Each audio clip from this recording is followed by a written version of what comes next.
आमे मरीजु पछे इंचे जमी छाड़बू नाही। जदि उच्छेद करिवार अछि आम शब उपरे चढ़ी उच्छेद कर। यह कही जबरदखल उच्छेद पर जाइथिबा जेसीपी आगरे सोई पड़िथिले आंदोलनकारी युवक। आउ यह परे अधिकारी माने निज हिताहित ज्ञान हराई जेसीबी चालकों को निर्देश देले तुमे मेसीन आगो को बढ़ाओ। से सोईथिबा लोकटी डर रे बळे उठी जिवो। आउ चाहू चाहू जेसीपी ड्राइवर जेसीपी स्टार्ट कला। आउ जेसीपी को धीरे धीरे आगो को मध्य बढ़ाइला।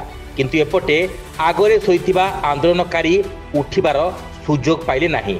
आउ चाहू चाहू जेसीबी टी तले सोईथिबा आंदोलनकारी उपरे चढ़ीगला। आउ चलीगला निरीह युवक एतुआ एकांक जीवन। राउरकेला सहर संलग्न बंधमुंडा तुर्मेता स्टेशन रु राउरकेला इस्पात कारखाना आरएसपी पर्यंत नुआ रेल लाइन निर्माण काम को विरोध होता बेले शनिवार घटिथिला किछि एभली अभावनीय घटना। एतुआंक मृत्यु परे विक्षोभकारी माने उग्र होई उठिथिले। पुलिस ग्रामवासी मध्यरे खंडयुद्ध आरंभ हो जाइथिला।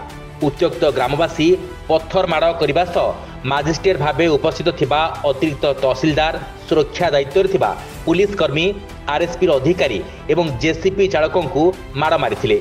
एथिरे बिस्रार अतिरिक्त तहसीलदार पुरुषोत्तम नायक आरएसपी जीएम कनिष्ठ जंत्री लैंडगार्ड अधिकारी एवं जेसीपी ड्राइवर सामुएल मासी मध्य गुरुतर होइथिले।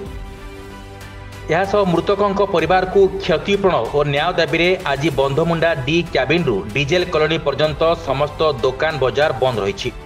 किंतु अपर पक्षरे आरएसपी पक्षरु कहा जायछि उक्त जमीटी पूर्वरु आरएसपी रो थिला। आगुरु जेउ स्थान रे रेल लाइन थिला सेठार ही काम होउछि। आ संप्रसारण जरूरी थिबारु नुआ लाइन निर्माण करा जाउछि। उक्त स्थान रे काहारी घर नाही कि काहारी चाष जमी नाही।